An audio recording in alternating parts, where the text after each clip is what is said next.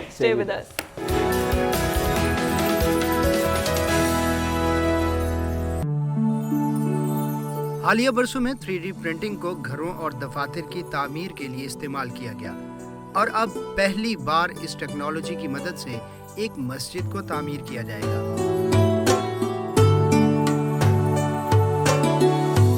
متحدہ عرب امارات کے شہر دبئی میں دنیا کی پہلی 3D پرنٹڈ مسجد تعمیر کی جائے گی. 2 منزلہ مسجد 2000 اسکوائر میٹر رقبے پر تعمیر کی جائے گی, جس میں 600 افراد نماز ادا کر سکیں گے. اس مسجد کی تعمیر رواں سال کے آخر تک شروع ہونے کا امکان ہے, جبکہ 2025 کی پہلی سہ ماہی تک اس سے مکمل کر لیا جائے گا. انتظامیہ کا کہنا ہے کہ اس مسجد کو کنکریٹ سے تعمیر کیا جائے گا, اور 3D پرنٹنگ کا انتخاب اس لیے کیا گیا کیونکہ یہ ایک نئی ٹیکنالوجی ہے جس سے وقت اور وسائل بچانے میں مدد ملے گی. 3D پرنٹنگ سے عمارت کی تعمیر کے لیے بڑی پرنٹنگ مشینوں کی ضرورت ہوتی ہے, جن میں ڈیزائن کی تفصیلات کو فیڈ کر دیا جاتا ہے.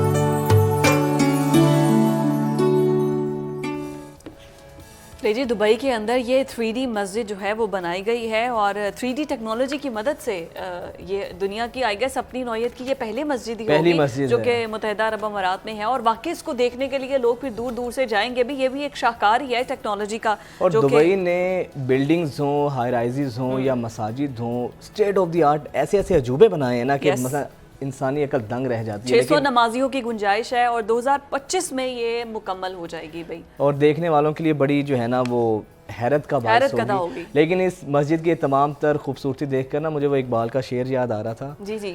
مسجد تو بنا دی شب بھر میں ماں کی حرارت والوں نے, من اپنا پرانا پاپی ہے, برسوں میں نمازی بن نہ سکا. تو مسجد تو 3D ہو, چاہے فانوس اس کے اندر ہو, لیکن اصل چیز یہ ہے کہ اس کے اندر نمازی بھی ہوں, بٹ خوبصورتی کے حوالے سے ایک شاہکار ہے.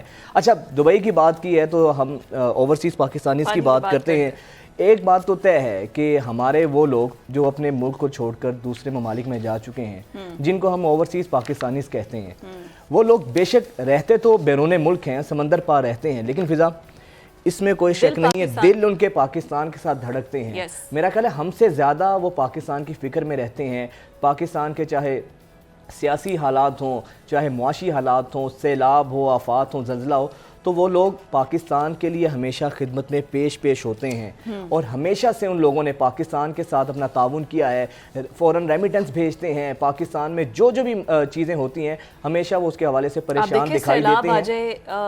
اس چیریٹی آ جائے, اب جیسے اب بڑی عید آ رہی ہے تو پھر قربانی کے لیے یہاں پر وہ جانور خریدتے ہیں اور لوگوں میں گوشت تقسیم کرتے ہیں, پھر یہاں پر افطاریاں کرواتے ہیں. اوورسیز پاکستانی ابھی سیلاب میں ہم نے دیکھا کہ ہم گئے ہیں کس طریقے سے سیلاب زدگان کی انہوں نے مدد کی ہے, اور ایسے ہی ایک زبردست اوورسیز پاکستانی سے ہم آپ کو ملواتے ہیں جو کہ 7 سمندر پار ناروے سے پاکستان تشریف لائے ہیں, اور پاکستان آمد کا مقصد یہ ہے کہ وہاں پر انہوں نے بڑا زبردست سا ناروے کے اندر ایک چیریٹی ڈنر ارینج کروایا تھا, اور ہم بھی اس ڈنر میں موجود تھے. جس طریقے سے پاکستانی کمیونٹی نے صرف 1 گھنٹے کے اندر پاکستانی 15 سے 20 کروڑ روپیہ وہاں پہ جمع کیا, اور ان کا جذبہ دیکھنے والا تھا. اور مجھے واقعی میں احساس ہوا کہ یار اوورسیز پاکستانیز جو ہیں کسی بھی طرح سے حب الوطنی میں ہم سے زیادہ تو ہو سکتے ہیں, ویسے بھی چیریٹی میں بہت آگے ہیں, چیریٹی میں بہت ہیں, اور خاص طور پہ اوورسیز پاکستانیوں کی جو پاکستان سے محبت ہے وہ کسی سے ڈھکی چھپی نہیں ہے. ایسے ہی ایک شاندار پاکستانی ملک منیر صاحب جو کہ فاؤنڈر ہیں رحمہ اسلامک ریلیف کے, وہ آج اسٹوڈیو میں ہمارے ساتھ موجود ہیں. ملک صاحب بہت شکریہ, آپ کو ویلکم کہتے ہیں اسٹوڈیو میں. سب سے پہلے تو سر یہ بتائیں کہ جذبہ کیا ہے اوورسیز پاکستانیز کا جو رہتے وہاں پر ہیں, نظریں دل ان کے پاکستان میں رہتے ہیں, پاکستان کے حوالے سے ہمیشہ وہ پیش رہتے ہیں.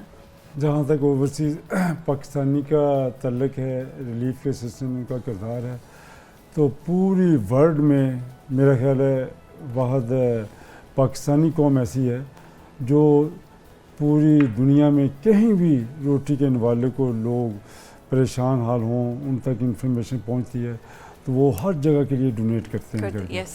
تو اسی طرح جو اوورسیز پاکستانی ہیں ان کی نسبت جو پاکستان سے ہے ان کا فیلنگ یہ ہے پاکستان کے ساتھ جو اٹیچمنٹ ہے وہ یہ ہے کہ جب پاکستان پہ کوئی برا وقت آتا ہے کوئی مصیبت آتی ہے تو وہ ساری دنیا ہر چیز بھول جاتے ہیں, اپنے بھی بچوں کو بھول جاتے ہیں, اپنے روزمرہ کے جو لوازمات ہیں انہیں بھول جاتے ہیں.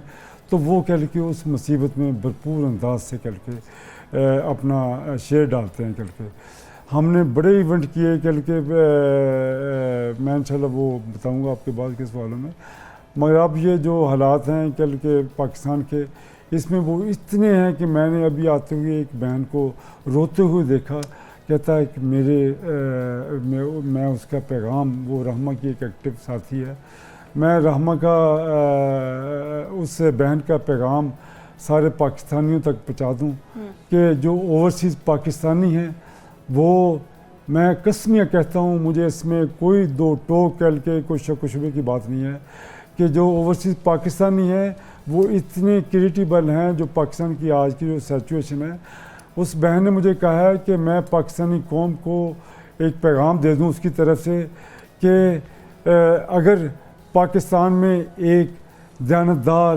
ایماندار قیادت ابھر کر آ جائے تو یہ جو پاکستان پہ قرض ہے جس کے لیے ہم IMF سے بڑے شکار ہیں تو وہ سارا قرض اتار سکتے ہیں. اور اوورسیز پاکستانیز میں یہ کیپیسٹی ہے کہ اگر وہ طے کریں تو اس سے وہ کر سکتے ہیں. میں نے بھی کہہ کہ تقریباً 1 سال آج سے یہ ڈیسائیڈ کر لیا ہے, جب میں نے اس بہن کی آواز سنی, اس بہن کا سوال آواز میرے کانوں میں آئی کہ میں پیغام پہنچاؤں پاکستانی قوم تک, تو میں نے بھی ڈیسائیڈ کر لیا جب بھی اللہ کے فضل سے اللہ کے کرم سے حالات نظر آ رہے ہیں کہ ایک اچھی قیادت ہمیں مل جائے گی کل کے جوڈیشری کل کے اس میں اپنا صحیح کردار ادا کرتی ہے, تو میں نے بھی ڈیسائیڈ کر لیا ہے کہ میں سب کچھ چھوڑ چھاڑ کر کہ اپنی ساری زندگی اس دن سے لے کر جب وہ قیادت آ جائے گی, وہ ہمیں آواز دے گی, تو میں اس لمحے سے لے کر اپنی زندگی کے آخری لمحے تک, موت تک سارا سفر ملک صاحب ہم آپ کے جذبات کی قدر کرتے ہیں, یہ قرض اتاروں. اچھا یہ بتائیے جو آپ کی فاؤنڈیشن ہے یہ کام کیا کیا کرتی ہے, ابھی تک کیا اچیومنٹس رہی ہیں آگے پاکستان کے اندر, گول کیا ہیں آپ کے؟ پاکستان میں یہ جو ہماری چیریٹی ہے وہ تو اتنی بڑی نہیں ہے, چھوٹی سی ہے, مگر ہمارا یہ پرنسپل ہے کہ پاکستان میں کسی بھی خطے میں کہیں بھی لوگ روٹی کے نوالے کو ترس رہے ہوں, میڈیسین کے لیے ترس رہے ہوں, جا کے ایجوکیشن کے لیے ترس رہے ہوں, تو ہم ان کے لیے ان کے دروازے پہ وہ سروس مہیا کریں. تو جس کے لیے ہم نے پاکستان میں کہہ کہ ہمارے ہاسپٹل ہیں دو کھوئی رٹھا جو کشمیر میں رحمہ کے نام سے, رحمہ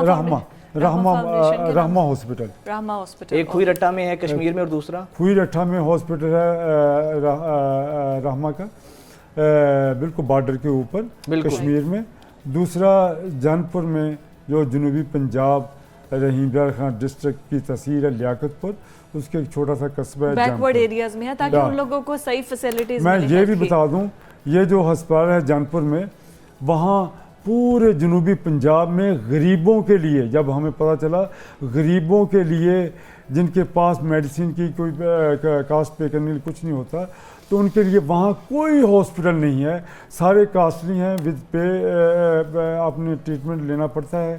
تو غریبوں کے پاس وہ سارا علاقہ غریب ہے کل کے, تو ان کے لیے ہم نے یہ پہلا ہاسپٹل بنایا تھا, جس کے بارے میں جو وائس چانسلر محمد مختار بہاولپور یونیورسٹی کے تھے, انہوں نے مجھے کہا کہ وہ میرے ساتھ ایک ڈنر کرنا چاہتے ہیں. خیر میں ڈنر تو نہیں ان کے ساتھ کر سکا, تو بریک فاسٹ پہ گیا, تو اس نے کہا کہ وہ مجھے صرف یہ پیغام دینا چاہتے ہیں, یہ ہم نے جو ہاسپٹل بنایا ہے نا جانپور میں, یہ ایک ہاسپٹل نہیں ہے, یہ منی آغا خان لیبارٹری ہے.